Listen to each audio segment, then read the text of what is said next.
Bom dia, sejam muito bem-vindos ao primeiro ciclo de palestras do curso de extensão de formação continuada em conselhos escolares. Eu gostaria de convidar para compor a mesa, nesse primeiro momento, o professor Edson Pantaleão, que coordena essa ação conosco aqui na universidade. Não vou seguir o protocolo oficial e vou também convidar a nossa querida professora Marlene, a nossa palestrante do dia de hoje também, para já compor a mesa. Nós vamos fazer, nesse momento, uma fala breve de apresentação do trabalho que nós viemos desenvolvendo desde o ano passado aqui na universidade, para depois, sim, aí termos o privilégio de desfrutar da fala da professora Marlene, que também é a aula inaugural do nosso curso nesse segundo semestre, na segunda oferta do curso. Para quem não me conhece, eu sou professora Rosemeire dos Santos Brito, sou professora aqui do Centro de Educação, professora da área de Políticas Educacionais, sou coordenadora do curso de extensão de formação continuada em conselhos escolares desde o ano passado.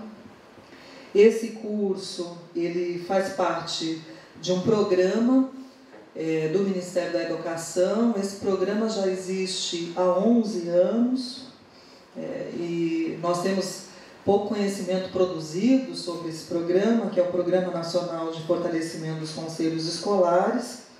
É um programa que vem sendo desenvolvido pelo Ministério da Educação em todos os estados brasileiros, com o propósito de fomentar, de norte a sul do país, não só a implementação de conselhos escolares, mas também a participação efetivamente democrática, equitativa dos diferentes setores da nossa sociedade na composição dos conselhos escolares. E esse programa tem duas grandes ações que o Ministério da Educação vem desenvolvendo na parceria com universidades também espalhadas pelo país, sobretudo as universidades federais. Uma dessas ações é o curso direcionado a técnicos das secretarias estaduais e municipais de educação. Esse é o curso que nós trabalhamos na UFES, é um curso direcionado a promover uma reflexão profunda acerca da importância de atuar no fomento ao conselho, na especificidade do trabalho de cada um dentro das secretarias, dentro dos municípios em que atuam. Esse curso ele é ofertado por meio de uma plataforma digital, é um curso ofertado à distância. Há várias universidades envolvidas com esse trabalho, a UFES também é uma delas agora. Nós temos, nesse momento aqui na universidade, nós tivemos esse ano 221 pessoas matriculadas nesse curso e esperamos que essa ação cresça para os próximos anos, com todos os desafios, as dificuldades que enfrentamos no cotidiano. E uma outra ação importante do Programa de Fortalecimento dos Conselhos Escolares é um curso que também é ofertado à distância, mas esse curso é oferecido só pela Universidade Federal do Ceará, para o país inteiro. É um curso direcionado para os conselheiros, para as pessoas que estão nas escolas e que estão atuando nos conselhos. E os técnicos das secretarias, os profissionais que fazem o curso que nós ofertamos, têm depois a possibilidade, quem desejar, tiver condições, de atuar também na formação desse curso direcionado aos conselheiros. Então é dessa maneira que o programa vem funcionando nos últimos 11 anos, vem capacitando pessoas, procurando desenvolver na prática a gestão democrática.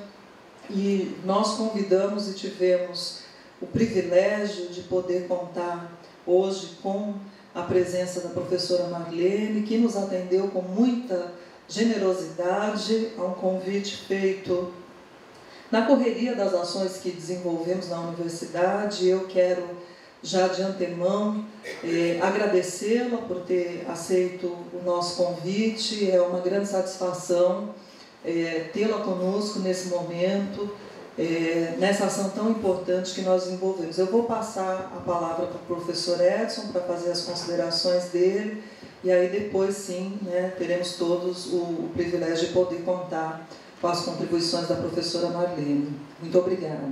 Bom, eu sou o Edson Pantaleão, junto com a professora Rose Meire, a gente coordena, né, estou na coordenação pedagógica do curso, e quero desejar a todos, né, os presentes, nesse primeiro dia de encontro presencial, né, uma discussão importante que a professora Marlene vai trazer, que pela via da potencialização, né, do cotidiano da escola, né, o Conselho de Escola é uma das vias, uma das possibilidades de pensar a gestão democrática. Não é a única possibilidade, mas uma das possibilidades que a escola possa, né, agregar um pouco o trabalho da comunidade escolar, dos trabalhadores em educação, e pensar a forma de participação mais efetiva, né, no contexto da escola e nas discussões políticas locais, a fim de que a escola de fato seja uma escola potente, né, no sentido de garantir a escolarização, o direito à educação de todas as pessoas, né, de todos os cidadãos, né, deste país. O curso ele traz, né, a Rose já apresentou brevemente a estrutura do curso. As pessoas que estão fazendo o curso têm aí, né, uma trajetória que já cumpriu na primeira fase do curso, então estamos aí numa segunda fase desse aprofundamento, com o propósito exatamente de formar, né, profissionais que garantam e disseminem cada vez mais nessa discussão no nosso estado, principalmente no estado do Espírito Santo, principalmente aqueles que estão mais distantes das discussões que temos, né, promovido aqui na universidade, e que possam, né, agregar cada vez mais a questão política, né, e o fortalecimento dessa instância privilegiada de discutir junto à comunidade o processo de educação democrática desse país, né? E todos os desafios que a gente sabe das peculiaridades em cada município, do estado, a escolha de diretores, a forma de participação, né, dos conselheiros na efetiva decisão no cotidiano da escola. Isso implica também em saber e conhecer também a nossa trajetória histórica, né, enquanto educação no país, de que estamos iniciando basicamente esse fazer democrático, né, aprender a ser democrático, aprender a ser participativo, que se envolve, de certo modo, uma forma de nos colocarmos enquanto sujeitos políticos, né, nesse processo. E aí potencializar isso no espaço da escola, isso é primordial.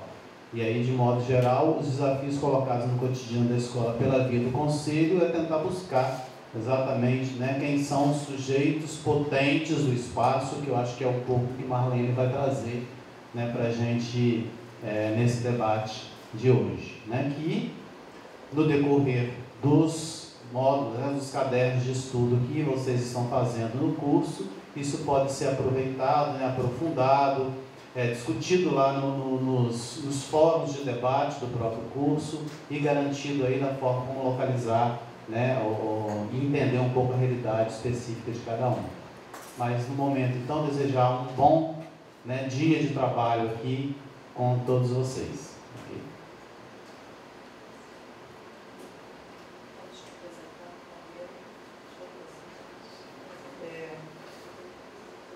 Então, nesse momento, então, passamos a palavra à professora Marlene de Fátima Carvalho Pires, nossa colega de trabalho no Departamento de Educação, Política e Sociedade, aqui do Centro de Educação, na UFES. Ela também é professora da área de políticas educacionais, dessa área da gestão, com grande conhecimento e grande experiência. A professora Marlene foi também professora do ensino fundamental e médio, na rede estadual, na rede municipal de Vitória, tem experiência na área de educação popular, gestão educacional, né? Foi secretária de educação da cidade de Vitória, na gestão de 2005 a 2008. Né? Aqui na universidade ela também tem uma história de luta e de atuação também em defesa da gestão democrática na universidade, foi presidente da DUFES, da Associação de Docentes da UFES, no período de 2002 a 2004. Então, nesse momento, eu e o professor Edson deixamos a mesa. Essa aula inaugural está sendo gravada e ela será depois, posteriormente, disponibilizada na plataforma do nosso curso para as pessoas que, por uma razão ou por outra, não puderam estar aqui conosco nesse dia. Bom dia a todas e todos. Nosso abraço muito carinhoso a Rosimeire, ao professor Edson, que por coincidência são nossos colegas de departamento, né? Aqui na universidade a gente trabalha por departamentos. A Thaís, minha ex-aluna várias vezes, muito querida também, né? Para nós, gente, assim, é um privilégio poder conversar sobre gestão democrática. Por quê? Nós temos que falar sobre isso, né? Nós temos que conversar sobre isso, não apenas pela formalidade, né, de um curso que a gente está fazendo. Lógico que a gente vai ter um certificado disso, e é justíssimo, né? A gente se empenha, né? O pessoal que saiu de madrugada para vir, né? Eu, ali no banheiro, eu estava conversando com duas que vieram de Jaguaré, né? Então, quer dizer, a gente sabe da luta que deve ser isso, mas assim, o que nós queremos é chamar vocês, como eu própria, né? Que eu também estava uma série de limitações para estar aqui hoje, né? Mas quando Rose me falou, eu falei, não, a gente não pode deixar de conversar sobre isso, né? Para nos sacudir, né? Nós temos que estar discutindo, porque essa questão da gestão democrática, da potência da escola que vive a gestão democrática, precisa ser o tempo todo relembrado, né? Por quê? Porque essa luta da gestão, ela foi muito forte na minha geração, né? Eu já estou hoje com quase 62, então a minha geração que estudou, que fez muita militância na década de 80, para nós a gestão democrática era tudo, né? De alguma forma, nós entendíamos que a gestão democrática era a solução. Por quê? Porque nós estávamos saindo da ditadura militar. Saindo da ditadura militar, né? Que a maioria aqui acho que não viveu, né? Eu também, graças a Deus, não vivi no sentido, né, pleno, mas a gente já participou um pouco no final, a gente viveu aquele medo, né? Então, e sobretudo hoje os jovens, uma grande parte dos professores hoje do Brasil não viveram a ditadura militar, os professores da educação básica, né? Porque são um pouco mais jovens, porque geralmente o professor aposenta com 25 anos, né? Então, quem viveu aquilo possivelmente já está perto de se aposentar ou já aposentou. Então, a gente não tem noção, né? A gente perdeu um pouco na história o que foi a ditadura militar, né? E aí a gente, essas lutas que nós tivemos, que foram lutas muito grandes, né? Para a eleição de diretores, para o conselho de escola, né? Para os conselhos em todos os níveis, para o Conselho Nacional de Educação Estadual, Municipal, para os conselhos de merenda, para os conselhos de criança e adolescente, enfim. Cada um desses foi uma luta, né, enorme, de anos, de meses, né? Parece que a gente agora, assim, tipo assim, isso, né? Isso é menos importante. Os conselhos estão lá, funciona mais ou menos, né? A direção da escola, às vezes, não se empenha para que eles funcionem. Às vezes, a própria direção, né, nem tem muito interesse que eles funcionem de fato, né? Então, quer dizer, nós, esses espaços pelos quais muitos deram a vida, nós temos que lembrar sempre disso. Houve uma geração de brasileiros, né, que deram a vida por esses espaços democráticos, né, que foram presos, que foram torturados, que foram exilados, que tiveram suas vidas destruídas, né, em grande parte, para garantir os espaços democráticos. E hoje nós, né, relativizamos isso. Ai, que saco, reunião de conselho, né? O professor que já está por aqui, né? Cansado, para você arranjar o professor para ir para o conselho é uma luta, né? Tem uma assembleia, tem um espaço democrático, reunião de pais. Esses pais não querem nada. Quer dizer, nós caímos naquele discurso fácil, né? E nós esquecemos que a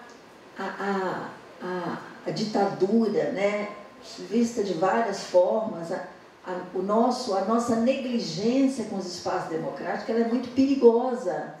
Ela é muito perigosa. Porque nós estamos vendo o que está vivendo o mundo nesse momento, né, gente? Nós estamos vendo o que nós estamos vivendo nesse momento no mundo, né, que está nos deixando a todos cada dia mais perplexos, né? Quer dizer, e nosso país, no meio de tudo que está aí, nosso país hoje é um país radicalmente democrático, ainda. Quer dizer, nós podemos, né, ocupamos a Fernando Ferrari aqui, a meninada de vez em quando para e a Fernando Ferrari, eu sempre falo isso com meus alunos, ocupa a reitoria, fico lá na reitoria um dia, 2 dias, 3 dias, faz churrasco no hall da reitoria, a gente ocupa a Reta da Penha, né, mata todo mundo de raiva, porque fecha tudo. Quer dizer, nós xingamos a presidente, que eu acho que isso não é democracia, isso é desrespeito, mas, né, nós fazemos isso, nós vaiamos ex-presidente, nós vaiamos, né, prefeito, sei que, ou seja, nós vivemos, né, essa democracia naquilo que ela pode ter de mais ou de menos, e nós às vezes não entendemos o que é isso, né? Só quando a gente puder perder isso ou não valorizar é que a gente vai voltar a compreender como que isso é importante, né? Então, o que eu pensei, Rose e Edson, e vocês também, gente? É uma conversa maravilhosa, né? Nós poderíamos ficar aqui horas. Então, a gente pensou de trazer algumas reflexões mais amplas, né? Uma conversa passando, assim, por várias coisas. Não deu para a gente, né? O tempo não nos permitiria fazer uma coisa muito ampla, né? Porque nós podemos discutir a democracia de vários pontos de vista, né? Nós temos vários autores, quer dizer, nós temos toda uma tradição da reflexão democrática, né? Nós temos aqueles que dizem, olha, democracia não existe num país capitalista, por exemplo. Por quê? Porque num país capitalista, ainda mais como o nosso, onde nós temos uma desigualdade estrutural, né, enorme, que permanece durante a colônia, durante o império, durante a república, que ainda hoje, em 2015, ainda é uma desigualdade estrutural, difícil de ser combatida. Então, muitos autores dirão, democracia não combina com capitalismo. Aí outros dirão, mas espera aí, então combina com o socialismo? O socialismo real que nós vivemos, né, no século passado, na União Soviética, no leste europeu, era uma democracia? Aí alguns autores dirão, não, também não é. Outros autores dirão, nós temos que ter um socialismo com liberdade, um capitalismo com liberdade. Aí a discussão, né, vai por aí. Ou seja, não é uma discussão simples. Aí Foucault vai dizer, não, o poder não é só de quem manda. Porque nós, ainda mais nós brasileiros, nós gostamos de dizer assim, o poder está nele. Não, quem manda é a diretora, quem manda é o prefeito, quem manda é o reitor, quem manda... Nós nos isentamos, né? Quem manda é o meu chefe. Eu não tenho poder nenhum. Não é bem assim, né? Foucault nos mostrou e nos mostra a cada dia que o poder é diluído, né? Nós, professores, nós que estamos lá na Secretaria de Educação, nós que estamos aqui na UFES, nós que estamos no cotidiano, nós também temos poder. E se nós quisermos, nós simplesmente não cumprimos e destruímos tudo que vem, né? Então, quer dizer, é uma discussão muito complicada, né? Ah, eu vou votar em alguém? Eu não. Esse não presta, ninguém me representa. Mas espera aí, ninguém te representa, então como é que vai ser? Nós estamos num país de 203 milhões de pessoas, a última PNAD. 203 milhões de pessoas. Como é que vai ser isso? Cada um vai falar por si? Como é que vai ser isso? Um país que hoje, né, é o 5º maior de população do mundo, onde só na educação básica, pública, nós temos 40 milhões e 600 mil crianças. Ou seja, só a nossa educação pública é maior do que 90% dos países do mundo. 90% dos países do mundo não tem a população que nós temos só na escola pública. Se colocarmos a escola privada também, 50 milhões. Isso não é moleza, gente. Isso não é um desafio pequeno. Isso é um desafio gigantesco. E nós, às vezes, né, nós não paramos para pensar nisso. Se é difícil a gente coordenar uma escola, uma pequena escola, só de séries iniciais, de anos iniciais, né? Da sou velha, eu falo séries iniciais, dos anos iniciais, né? Se não é fácil hoje você pegar um CMEI, que só tem os miúdos, que dirá, né, você gerir um país, uma cidade como São Paulo, vamos pensar, uma cidade como Vitória, como São Mateus, né? Vamos dar vários exemplos. Ou seja, nós temos que compreender que a democracia é sempre desafiante, sempre, né? Mas se nós dizemos, não adianta e tal, aí a gente também, né, não faz nada. Então aí volto a dizer, olha o perigo disso, né? Porque o autoritarismo, a ditadura, a truculência está sempre a nos espreitar, né? E se a gente deixa o espaço vazio, o espaço democrático vazio, o autoritarismo vem e preenche na hora. E as pessoas adoram um líder autoritário, deixa ele resolver. Que aí eu me isento, né? Não, quer dizer, isso é um perigo. Porque pode ser que virá uma liderança que até seja interessante, né? Mas pode ser que não, quer dizer. Então, a discussão democrática, ela é, né, extremamente complexa. E aí a gente fez assim uns slides para facilitar, né? E a gente vai mais ou menos lendo, comentando. E depois, se tiver um tempinho, a gente pode conversar um pouco, né? Então, olha bem, alguns pressupostos da nossa abordagem, né? Vários pressupostos, coisas, princípios. O Edson falou um aqui no final da fala dele, que eu não sei se ficou claro aí, isso já nas madrugadas, a gente já dormindo, então a gente, né? O direito à educação, tá? Porque eu acho que ele está implícito, mas eu acho que eu pulei, na hora que você falou, eu falei, gente, eu pulei esse slide. Hoje, o direito à educação é um princípio, um pressuposto inarredável. Todo e qualquer brasileiro, toda e qualquer criatura brasileira que esteja nesse país tem o direito à educação. Tenha as dificuldades que tiver, tenha a classe social que tiver, tenha a origem que tiver, seja de raça for, tenha deficiência ou não, seja feio, esquisito, gordo, mais inteligente, menos inteligente. E isso também é uma coisa que nós, professores, temos dificuldade de, né? Nós achamos que alguns têm mais direito que os outros à educação. Ah, os bonzinhos têm, aquele aluno maravilhoso que valoriza, esse tem direito. Mas mesmo aquele para quem ele está se lixando se ele tem o direito ou não, ele tem o direito. Estão vendo? Então isso é um princípio radicalmente democrático. Todo mundo tem direito à educação. Se estiver internado em um hospital, uma internação mais longa, ele tem direito à educação. Se estiver internado numa entidade, né, cumprindo medida socioeducativa, ele tem direito à educação. Se ele está fora da idade, ele é idoso, ele não pôde estudar na época, ele tem direito à educação. Vocês estão vendo isso já? Se nós conseguirmos repetir isso para nós mesmos, e isso foi um princípio na escola, isso já, né, na hora do conselho de escola, quando vier o debate, pessoal, é o direito à educação. Ah, mas porque a mãe, porque o pai, eu não estou falando da mãe e do pai, eu estou falando da criança, ela tem direito à educação. Mesmo que o pai e a mãe dela façam de tudo para que ela não tenha. E eles próprios, né, às vezes não conseguem perceber como isso é importante, esse direito. Mas a criança tem direito à educação. Isso é um princípio constitucional, é um princípio de cidadania. Então, quer dizer, e ela não tem direito de só ficar na escola sentada no banco só para comer merenda e coisa, não. Ela tem direito a ter acesso ao processo de aquisição do conhecimento. Então, isso um pouco, né, que vai permear toda a nossa fala. As políticas educacionais em geral, e nela, a política de gestão democrática, porque, gente, a gestão democrática é um princípio, é uma diretriz, mas é também uma política, né? Nós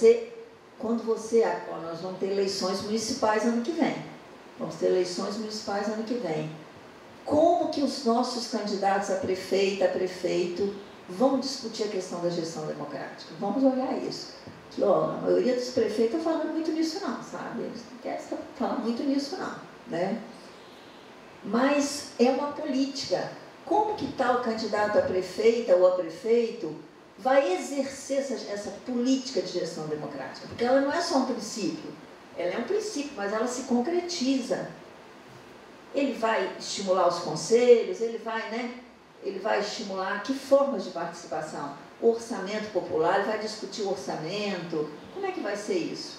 Então é uma política também, a gestão democrática, ela está na Constituição, gente, vejam bem, está na LDB, né?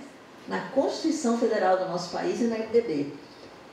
É sempre um campo em disputa de concepções e dinâmicas, expressando relações, conflitos e contradições, resultantes da desigualdade estrutural da sociedade brasileira. Ou seja, é um campo minado. É um campo minado. E essa tensão é impossível de nós fugirmos dela. Não existe democracia, né? Ai, que coisa maravilhosa, todo mundo... Não, você faz uma reunião aqui hoje, semana que vem, você reúne o mesmo grupo, parece que tudo aquilo que você conversou, o povo já esqueceu, né? Aí você tem que lembrar, gente, nós conversamos isso semana passada, vocês estão lembrados, né? Vocês que estão aí nas secretarias, na escola, né? Ou seja, tem que ter alguém ali, o pedagogo tem um papel fundamental nisso, o diretor da escola, a diretora, né? Esse é o papel do gestor da escola, ele tem que ser ali um arauto, né? Ele tem que dizer, olha, nós já discutimos isso está no nosso projeto, né? Nós não vamos voltar a essa discussão. Essas políticas todas, assim como a gestão democrática, são construções históricas, inseridas... Gente, depois eu deixo essas slides aí com vocês, né? Quem quiser copiar à vontade, se puder ser útil, podem usar, reproduzir, a gente não se importa, tá? São construções históricas, inseridas numa concepção de Estado de Direito e democrático. Então, estão vendo? Só tem gestão democrática quando a gente está num Estado de Direito democrático. E aí eu trago uma pequena fala de Norberto Bobbio, que é um grande, né, autor da nossa área, certamente vocês já ouviram falar, que, a meu ver, assim, ele resume de uma forma simplesinha o que é um Estado de Direito, o que é uma sociedade onde a regra democrática vigora. Um conjunto de regras primárias ou fundamentais que estabelecem quem está autorizado a tomar as decisões coletivas e com quais procedimentos. Isso é um Estado de Direito. Quem está autorizado a tomar as decisões coletivas? Na escola, numa prefeitura, no governo do Estado, no judiciário, no legislativo. E com quais procedimentos? Quem está autorizado a tomar as decisões aqui no nosso departamento, né, na UFES? A Rose, nossa coordenadora aqui, ela faz parte do Conselho Superior da Universidade. Nós autorizamos a Rose, nós delegamos a ela, nós votamos nela para nos representar no Conselho Superior da Universidade. Então, ela está autorizada a encaminhar as decisões dentro dos procedimentos formais. Isso significa que você tem que ter leis, você tem que ter regulamentos, você tem que ter procedimentos. Às vezes não tão formais, não tão rígidos, mas você tem que ter. Então, isso é um Estado de Direito. Vai passando aí, Thaís, isso. A construção da democracia. Aí a gente vai lá mais fundo, na teoria, volta aqui, a gente vai dialogando. A construção da democracia é um exercício permanente e integral. Permanente e integral. Não pode ser feito por pedaços. Que deve ser estendido a todos os espaços da prática social. Se a gente morasse sozinho, numa ilha, nós não precisaríamos de ter democracia. Eu estou sozinha e eu decido a hora que eu vou tomar banho, se eu vou comer uma água de coco, se eu vou comer um peixe. Se eu estou em dois, já tem que ter regras. Não tem jeito. Se estamos em dois, se o mundo acabasse, só ficasse dois, teríamos que ter regras. Né? Por quê? Porque é a convivência, é a tensão. Todos os espaços da prática social. Todos os espaços da prática social. De maneira especial, a gestão pública e a escola. Por quê? Porque a escola é concebida como um espaço para a emancipação social, para a construção de uma hegemonia fundada, ao mesmo tempo, na disputa de um projeto ético-político e na relação pedagógica. É uma fala de Gramsci, que eu gosto demais também, simples. O projeto de educação, né, que nós defendemos, ele tem que ser fundado num projeto ético-político, ético, quer dizer, ele é valorativo, ele tem valores, ele tem uma concepção ética-política, mas também uma relação pedagógica. Ou seja, a gente aprende o tempo todo a ser democrático, a gente educa para a democracia. O professor está o tempo todo educando seus alunos para a democracia e se educando com seus alunos. E olha, não é fácil não, né, gente? Desde a tenra idade. A nossa experiência como secretária em Vitória, nós fazíamos assembleia com os pequenininhos de 3 anos. Os pequenininhos de 3 anos já participavam da assembleia, diziam o que eles queriam, falavam da merenda, falavam do recreio, falavam das coisas. Ou seja, a gente tem que ir exercitando isso. Mas vocês estão vendo, isso tem que ser uma prática permanente. Como é isso na casa dele? Né? Na casa nós não podemos interferir, mas no espaço da escola ele tem que sentir que isso funciona, ele vai se educar para isso. Isso nos dá a responsabilidade de buscar democratizar todas as relações nesse espaço que é a escola. Todas as relações, gente. E democratizar, gente, não é aquela coisa assim, cada um faz o que quer, né? Bagunça. Não é isso que as pessoas pensam, não. Democracia é regras do jogo, tem que ter regras do jogo, as coisas têm que funcionar, né? Tem que ter os espaços próprios, porque também as pessoas pensam assim, que democracia, né? Você vai ficar o dia todo discutindo, você não tem, você tem que, né?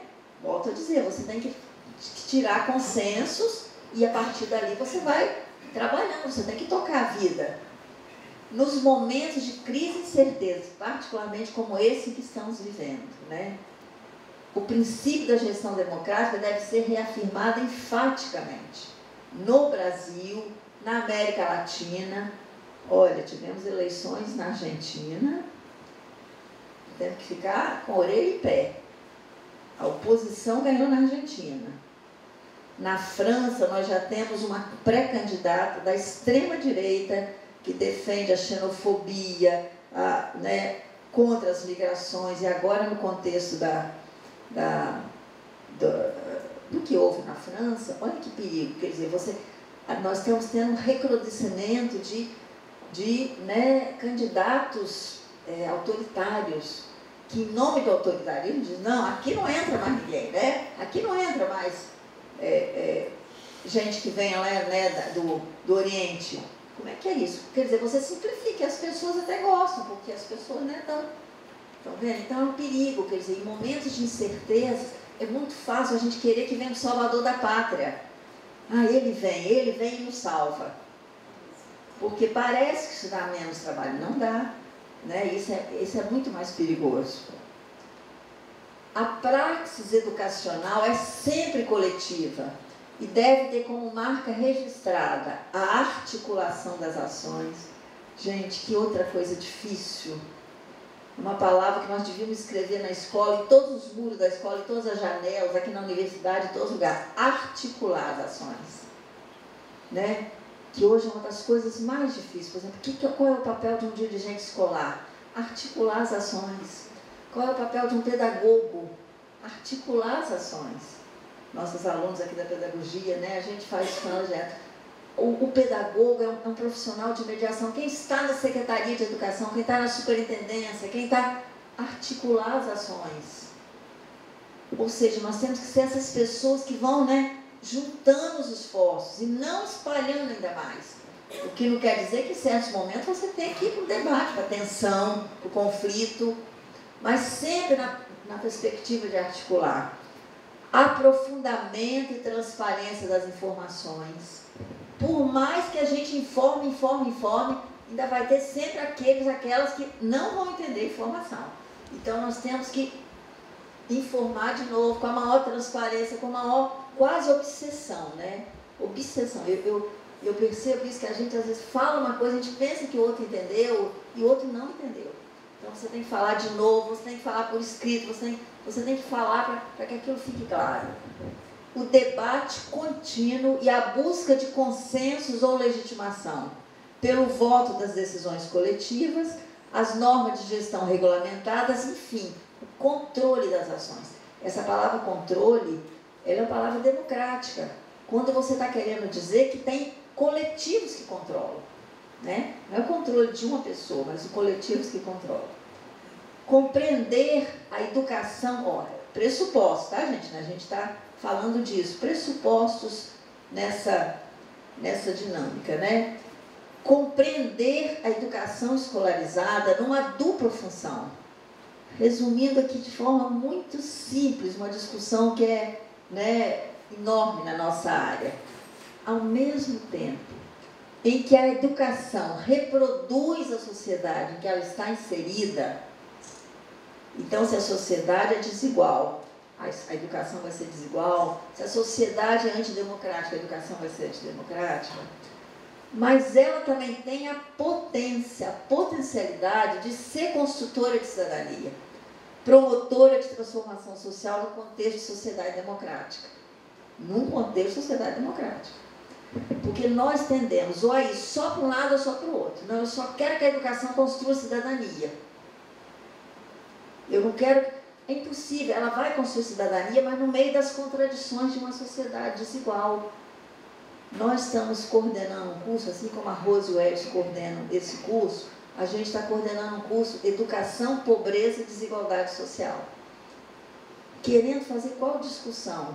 De como a pobreza, né, nas nossas escolas, e os alunos pobres, empobrecidos nas nossas escolas, reproduzem em grande parte, né, o que é a desigualdade da sociedade, como que a escola tem que enfrentar isso, mas sabendo que ela só não vai resolver aqui, porque essa desigualdade é estrutural, então nós vamos caminhar nessa tensão. Exercitar o tempo todo, exercício, eu gosto demais dessa palavra. Assim como a gente faz na academia, né? E a gente percebe que quanto mais a gente exercita, a gente fica melhor, a democracia é a mesma coisa. E se você parar, vamos pensar, quem faz academia, né? Se você parar, você regride, né? Você pode até diminuir, você teve um problema, fazer de uma outra forma, mas você não pode parar. Se você parar, a mesma coisa a democracia, é um exercício. Se você para, você regride. Você dá espaço para o autoritarismo, então não pode parar. É um exercício autêntico, do debate democrático autêntico, produtivo e centrado em questões realmente significativas. Não vamos perder nosso tempo. Nós perdemos tempo, às vezes, discutindo bobagens, discutindo coisas que são periféricas, que são menores, né? E na escola, às vezes, é um desgaste. Nós discutimos o caso de uma criança, nós ficamos um mês discutindo o caso de uma criança, e parece que a gente até gosta. Ai, aquele menino é um bandido, ele fez isso. Aí parece que todas as crianças da escola são bandidos. Mas você tem na escola 450 crianças que são mais ou menos na média, e você tem 50 que são difíceis. Mas você se pega nas 50 que são difíceis. Espera aí, gente, quer dizer... E o que nós estamos fazendo com as 450 na convivência com as 50? Será que se eu botasse esse aqui 50 misturado com os 450, a coisa não dava mais certa? E não fazer igual numa escola de uma pessoa muito próxima a mim. Eu moro no bairro popular, gente, então eu acompanho meus vizinhos lá, umas famílias. O bichinho tem 6 anos, o bichinho que eu falo assim é carinhoso, né?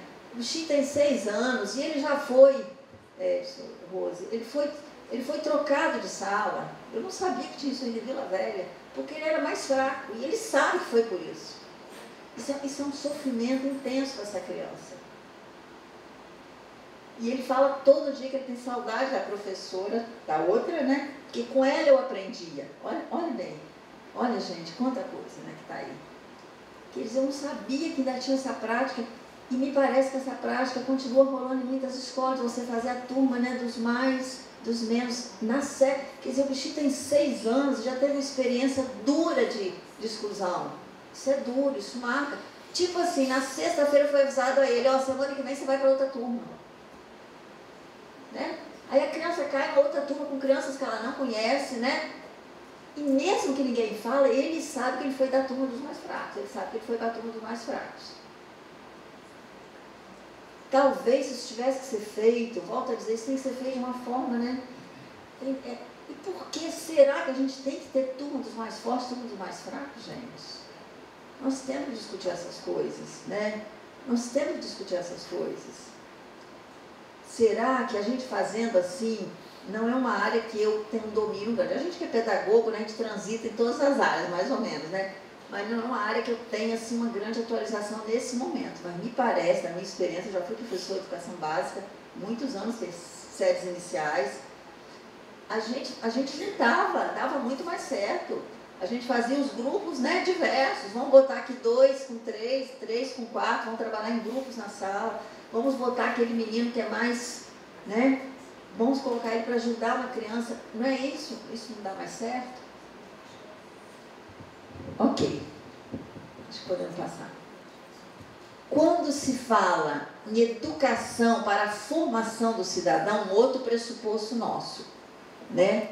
Então, aquilo a gente quer que forma a cidadania, mas a gente quer que a criança aprenda também. Essa é uma fala de Vitor Pário, né? Que é Vitor Pário, nosso dinossauro, né? Na gestão democrática no Brasil. Ele veio aqui quando... Ontem a Rosa estava até perto de mim, e aí chegou um candidato, nossa presidente do sindicato, eu brinquei, dinossauro, que é da turma antiga, né? A Rosa disse, mas ele fala tradicional, que é mais elegante, né?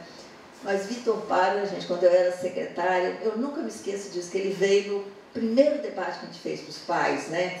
1000 pais, foi bonito a beça aqui no Teatro da UFS. E eu gostei muito de ver ele falando, né? Que ele fala com muita simplicidade, com muita clareza. Então ele diz o seguinte: qual o pressuposto que está por trás de uma educação para a cidadania? A condição de elevar-se a um nível humano de liberdade. Ao nível humano de liberdade. Diferenciando-se da mera necessidade natural. O indivíduo precisa atualizar-se historicamente pela apropriação de um mínimo do saber alcançado pela sociedade da qual ele faz parte. Ou seja, para ser cidadão, a criança tem direito, né, de se apropriar do conhecimento socialmente adquirido. Isso é tarefa nossa da escola. Para isso que tem a gestão democrática, né? Então, ao mesmo tempo que ele tem que se apropriar do conhecimento, ele tem que se apropriar também das regras de convivência, das regras democráticas. Eu gosto demais dessa fala de Chauí, ainda de 82, né? Marilena Chauí. Aí o Edson dizia, sujeitos, né? Sujeito de direito, né? A gente já tocou nisso aqui também. Marilena Chauí diz o que? A democracia é um enigma. É um tema incessantemente retomado. Lá em 82, a gente estava saindo da ditadura, né? Então ela falava disso. Hoje, acho que ela falaria a mesma coisa. E a interrogação sobre a democracia nos implica a todos como sujeito. Porque a gente geralmente diz, ele não é democrático, a minha diretora não é democrática, o meu reitor não é democrático, o meu chefe não é democrático, né? Mas e eu? E eu nisso aí, né? A minha escola não é democrática, né? Mas a democracia só existe quando há sujeitos. É um pouco que Paulo Freire também dizia, né, gente? Paulo Freire, numa outra abordagem, dialogando com isso, Paulo Freire diz, só tem diálogo entre sujeitos. Não tem diálogo quando o que está em cima, né, quer dialogar com o que está embaixo. Não é diálogo, aí é posição. Só que até eu chegar a um nível em que esse diálogo possa ser feito mais ou menos em condições, né, não é fácil.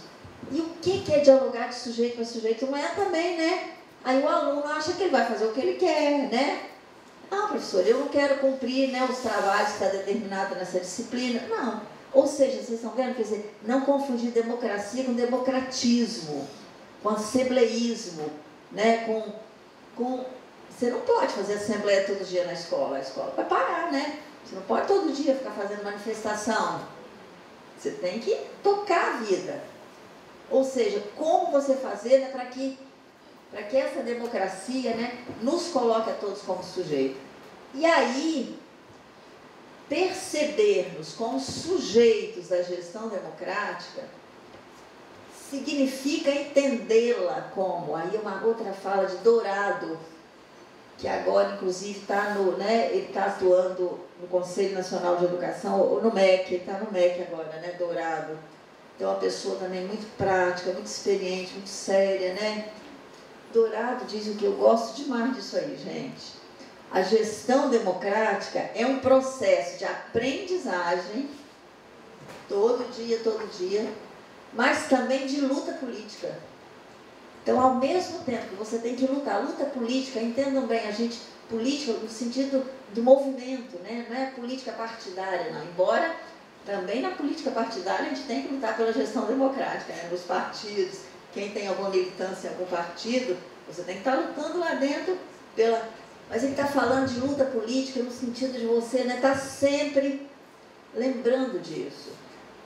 Que não se circunscreve aos limites da prática educativa, apenas, mas vislumbra nas especificidades dessa prática social e da sua relativa autonomia, porque a escola, a aprendizagem, ela tem uma relativa autonomia, outra coisa.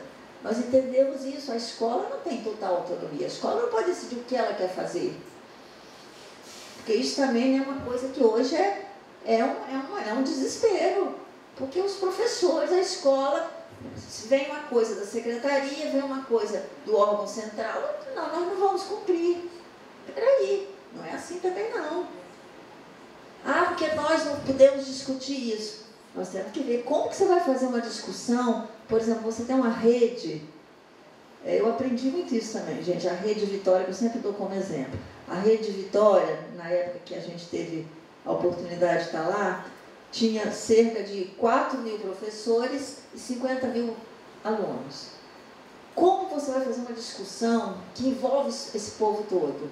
Não é simples. Você vai tentar fazer, mas você não pode ficar discutindo, porque você demora um ano para discutir isso. E às vezes você tem que implantar uma política em 6 meses. Porque você também está sendo cobrado porque a política não está sendo implantada. Vocês estão vendo? Então, a lógica temporal da gestão nem sempre é a lógica temporal da decisão que você tem que tomar. Quem tem experiência, sabe, no final de ano, essa época que a gente está agora, é desespero essa época agora.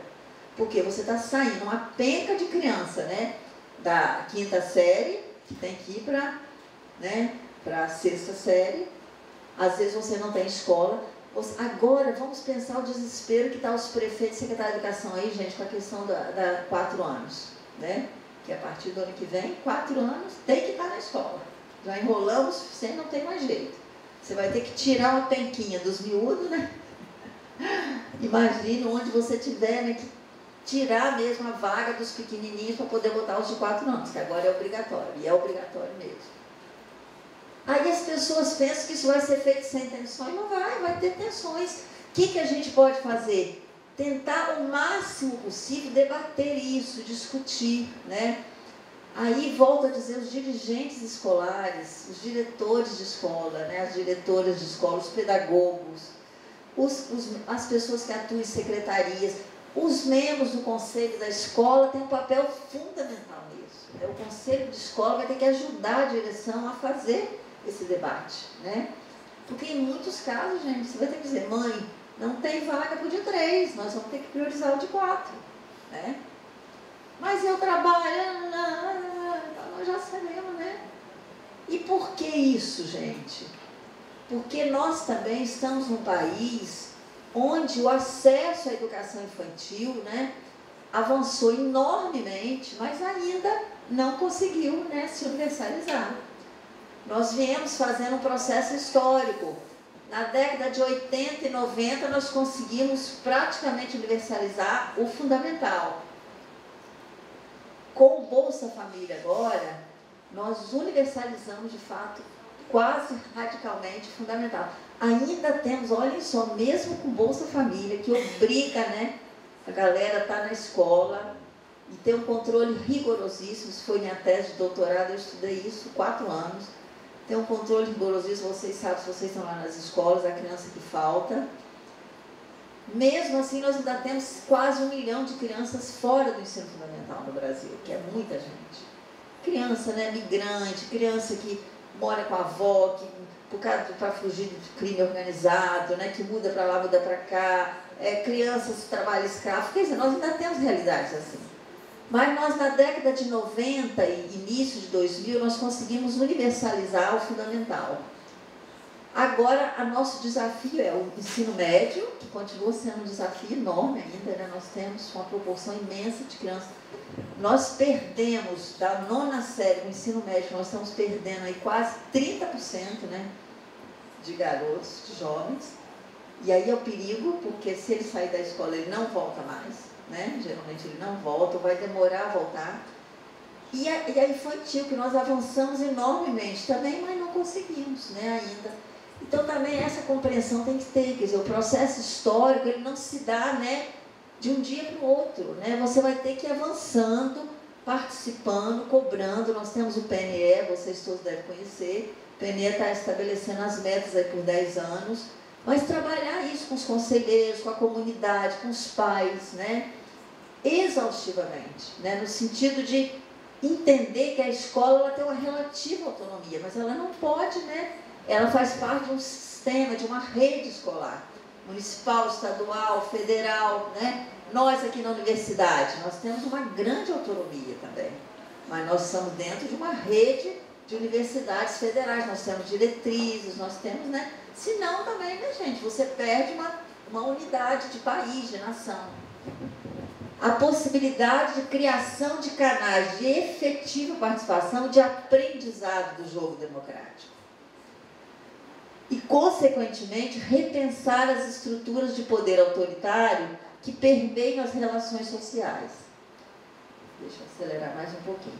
Compreensão de que a gestão democrática da educação e da escola pública deve ser, em todos os âmbitos, um processo de aprendizagem cotidiana, pois a escola pública é sempre resultante de projetos de sociedade em disputa. Já falamos sobre isso lá no início e voltamos. E gerir a educação é disputar projetos para a educação. Administrar a educação é sempre um ato político. Estar no lugar da gestão, da direção política, seja lá na escola como direção, seja nas superintendências, numa coordenação, como secretário de educação, como nos conselhos, quer dizer, você está numa função de gestão da educação, é sempre agir sobre e com recursos e pessoas. É governar espaços, territórios, interesses, nem sempre interesses coletivos, né? Às vezes aquele que mais fala em democracia é o que mais defende interesses pessoais, né? Na hora que interessa a ele, a ela, ele vai defender interesse pessoal. Mas é o que mais, né, briga por democracia e tal, mas é o primeiro a olhar para o seu umbigo. Então, né, você vai conviver com isso o tempo todo, né? A democracia, para mim, para os outros não, né? Contextos e conjunturas favoráveis e desfavoráveis, sempre complexo. A gente tem que olhar as conjunturas, né? Ou essa conjuntura agora não é favorável, não é momento para isso. A gente tem que ter essa noção, né? O horizonte democrático se apresenta sempre como uma permanente utopia. É o que Chauí dizia, o enigma, né? Chauí dizia, o enigma é o quê? A democracia está sempre pedindo a nós, me decifra, né? Aquele enigma, né, da Grécia Antiga. Me decifra. Por quê? Você dá 10 passos e você tem que dar mais 100. Vejam bem, por exemplo, na educação. Você tem um desafio da quantidade, nós tínhamos no Brasil. Nós tínhamos o desafio da quantidade. Nós conseguimos dar passo no desafio da quantidade. Aí vieram os desafios da qualidade. Ai, mas o que adiantou trazer crianças se a gente não tem qualidade? Não é essa que tem que ser a nossa análise. A nossa análise tem que ser, trouxemos as crianças, ótimo. E agora, o que vamos fazer para que elas tenham acesso ao conhecimento, tá vendo? E não ficar empacada ali. O que adianta trazer Bolsa Família se esses meninos só vêm aqui para comer? Não é essa que tem que ser a nossa análise, gente. A nossa análise tem que ser Tudo bem, nós tínhamos que trazer as crianças, elas têm o direito.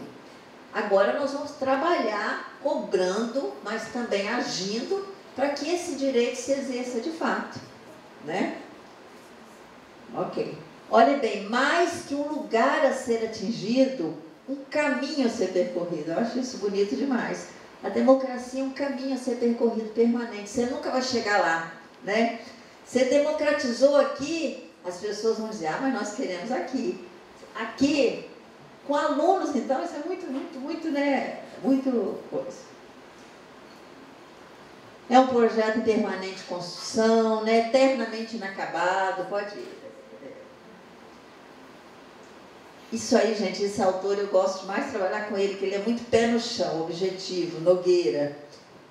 Então ele diz o seguinte, as gestões democráticas populares, aí ele já está falando no nível do Estado, de uma prefeitura, né, de uma secretaria de educação. Quando você quer fazer uma gestão mais popular, você vai enfrentar, na elaboração e na execução das políticas educacionais, uma tendência dominante perigosíssima, que está nessa virada de século, desde a década de 90 e agora nesses anos iniciais, 2000, 2010, perigosíssima, de enfatizar a negatividade da política e de perceber o Estado como uma instância do não desejável. O Estado, quer dizer, você criticar o Estado, você julgar todas as mazelas da sociedade para o Estado. Entendeu? Como se o Estado fosse uma instância do não desejável. Nós não precisamos de Estado. Isso é um absurdo. Nós precisamos do Estado, sim. Sobretudo em um país como o nosso, onde nós temos, né, um contingente, voltamos a dizer, 40 milhões de crianças e adolescentes só na educação básica pública. No nível superior, nós temos cerca de 5 milhões, né, no nível superior público, sem falar de outros. Na saúde, né, nós atendemos a 60% da população brasileira no SUS. Imagine, nós precisamos do Estado brasileiro. Nós temos é que querer que esse Estado, né, seja um Estado democrático, que funcione, que tenha controles, conselhos, formas de controle. Mas estão vendo, a gente, quando nega a política, eu estou negando a gestão do Estado. Porque você só tem acesso ao Estado pela gestão, não tem jeito. Nós vamos eleger no próximo ano os prefeitos. Eu não voto mais para prefeito, né? Ainda mais prefeito que está pertinho da gente, vereador, né? O vereador está ali pertinho no bairro da gente, na cidade da gente. Eu não voto, né? Tudo ladrão, tudo corrupto, não sei o quê. Esse discurso não constrói. Porque os prefeitos é que vão gerir a prefeitura, não tem jeito, queiramos ou não. Nós não conseguimos outra forma melhor.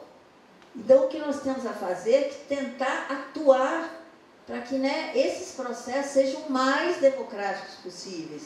Para que a gente tenha, né, candidatos interessantes, para que haja debate, para que tenha... Ou seja, as atribuições históricas do Estado, aquelas que são típicas do setor público, não podemos relegar para ninguém, gente. Isso é papel do Estado, a regulação, o planejamento e a proteção social. Né? É o Estado que vai garantir a proteção social de imensas maiorias que não tem outros. Só 10, isso. Então, olha bem, nós precisamos de uma sociedade civil, sim, forte, mas também de um Estado forte. Porque muitos analistas querem só a sociedade civil forte, principalmente se for empresários e tal, como se os empresários tivessem mais condição do que nós de gerir. Não, nós queremos trabalhar junto com os empresários, junto com as ONGs, mas o Estado é fundamental. Daí decorre um pressuposto básico. Toda gestão democrática deve contribuir para a politização da sociedade civil. Quando a gente está falando politização, gente, não é entender, não é politização partidária. Para a politização, para as pessoas compreenderem que nós temos que participar. Se nós não queremos ou não estamos numa condição de participar, que pelo menos a gente não repita para os nossos filhos, para os nossos alunos, para os nossos colegas, que a participação não vale nada, que não adianta. Ou seja, que nós sempre enfatizemos a importância da participação. E o Estado tem que ser fortalecido como grande responsável pela educação pública de qualidade para todos. Isso é função do Estado, sobretudo no Brasil. O Estado, nós não podemos eximir o Estado, e nós somos o Estado, tá? O Estado não é só eles não, tá? O Estado é o prefeito, o governador, o Paulo Artung, o prefeito, a Dilma. O Estado somos nós. Eu que atendo a mãe que vai na porta da escola, eu que atendo o professor que vem aqui se inscrever para o curso, eu que atendo a mãe de um aluno que está doente, que vem nos procurar. Eu sou o Estado também. Eu sou o Estado. O Estado não é eles, a gente prefere jogar para eles. Ah, não foi eu que decidi. Não é essa, né, a forma correta. Olha, eu estou aqui e vou te ajudar a encaminhar aquilo que for possível. Eu também sou Estado. Então, a gente já comentou um pouco aqui na parte vermelha. A gestão democrática, então, é uma prática político-pedagógica administrativa, onde o gestor, através da articulação entre os diversos segmentos da unidade escolar, faltou o R, modifica as relações de poder, transformando as relações de poder em ações colegiadas, transparentes e autônomas.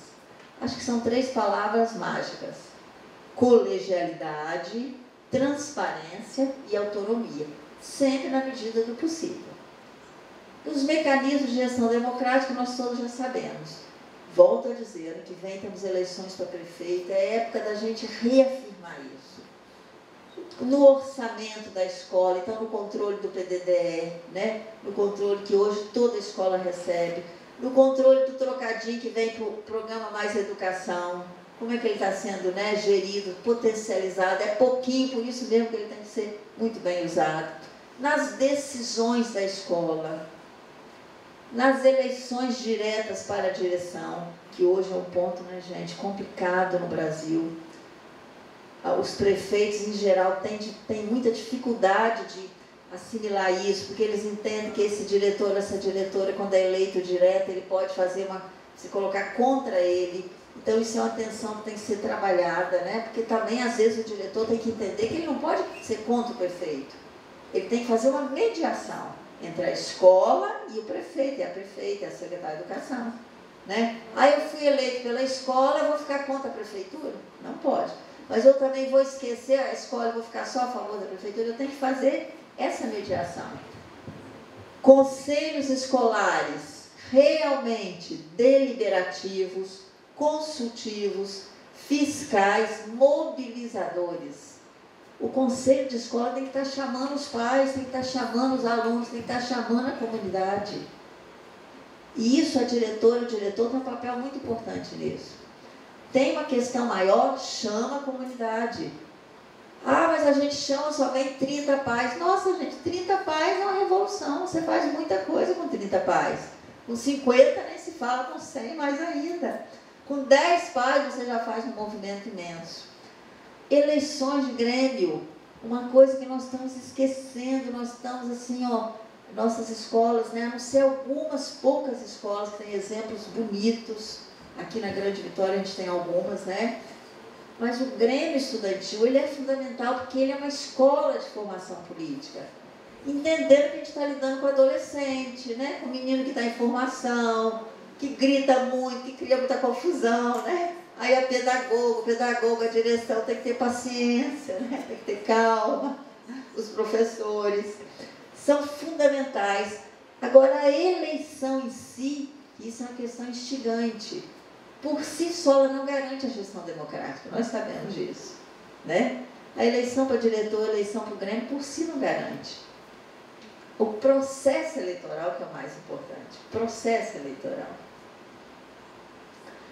Aí tem toda uma discussão. Qual é o papel do conselho escolar? São agentes privados para fins públicos? Sim, é uma forma bonita de uma articulação público-privada no sentido que a gente quer. Quer dizer, é a escola se relacionando com seus sujeitos, mas de uma tal forma, né, que ali venha uma coisa que é composta. Por isso ela é tensa e por isso ela é bonita, né?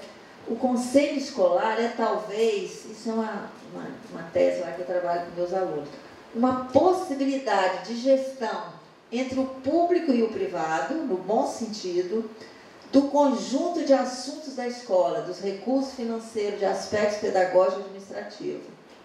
Uma questão a ser discutida que ainda é tensa, a participação de representantes da comunidade externa.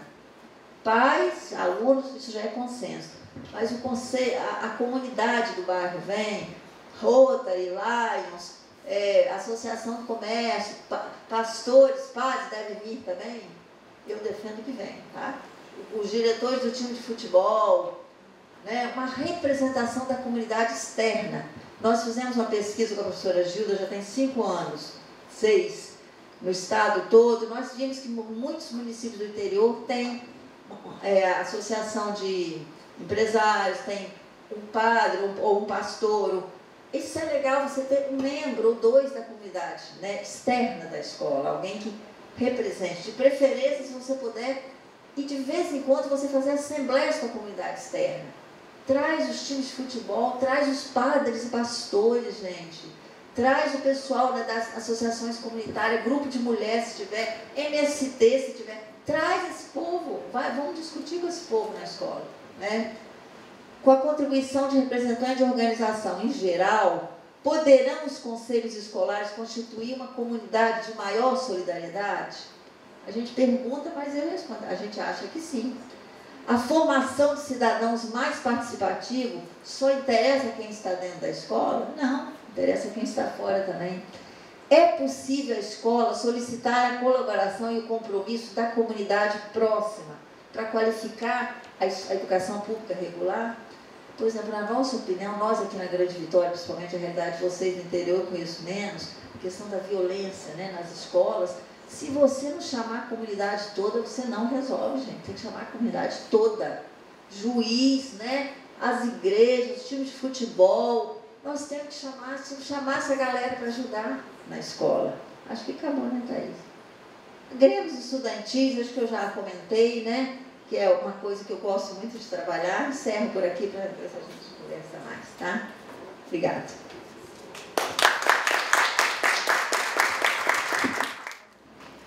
Estou até sem palavras, né, em função da maravilhosa contribuição da professora Marlene para o nosso debate, para o nosso curso. Quero agradecê-la mais uma vez. Nós temos mais algum tempinho, podemos ficar aqui até por volta do meio-dia, então dá para abrir o espaço para, né, quem quiser fazer alguma pergunta, vou pedir para a pessoa se identificar, levantar a mão, ou fazer algum comentário, contar alguma experiência, enfim, né, sintam-se à vontade para isso. Eu tenho uma preocupação, eu acho que alguns professores até conhecem essa preocupação, que é com relação à gestão democrática dentro das escolas privadas.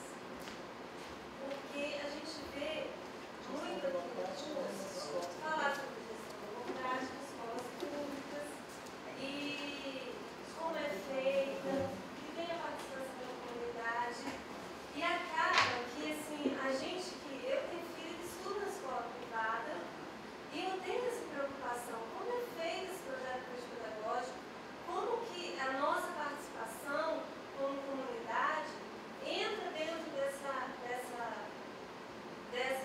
dessas instituições, que a gente sabe que na LDB tem respaldo para isso, mas a gente não vê essa demonstração dentro da prática. Então, eu queria saber, assim, como é que está se dando hoje a relação da escola privada com a gestão democrática, porque eu vejo que há uma lacuna aí, que a gente também não sabe muito sobre, porque a gente não tem como fazer tanta pesquisa dentro das instituições, porque elas mesmas se impedem com o que a gente faz. Mais ou menos isso. Acho que essa questão é muito, muito relevante, embora a gente, né, às vezes não coloca, né, Carla, muito nos nossos cursos, gente, porque, né, já é tanta galera. E olha bem, as escolas privadas, elas têm geralmente um público, né, uma clientela, que vão ser dirigentes, né, quer dizer, em geral, as grandes escolas privadas, que, né, estão aí com a classe média alta, né, e as mesmas médias, né, que vão geralmente dali vai surgir, via de regra, né, os grandes dirigentes, né. Agora, pelo que a gente ouve falar, Carla, tem sim escolas, por exemplo, as escolas confessionais, talvez até pela questão do paradigma religioso, né, que eu conheço um pouco em Vila Velha, assim, elas procuram ter práticas democráticas. Não são assim, né? É diferente porque elas não se relacionam com a questão do Estado, né? Elas colocam as práticas mais para dentro da escola, mas são interessantes, né? Então, escolas assim como São José, que eu conheço um pouco em Vila Velha, o Marista, né? O Salesiano aqui, o próprio Sacaquer, mas assim, não tem profundidade, mas que eu ouço os alunos comentarem, fazem prática americano, né? Para não citar só católicas, né? A Senec, que a Senec ela não é escola privada, né? Mas assim, eles procuram fazer práticas interessantes, né?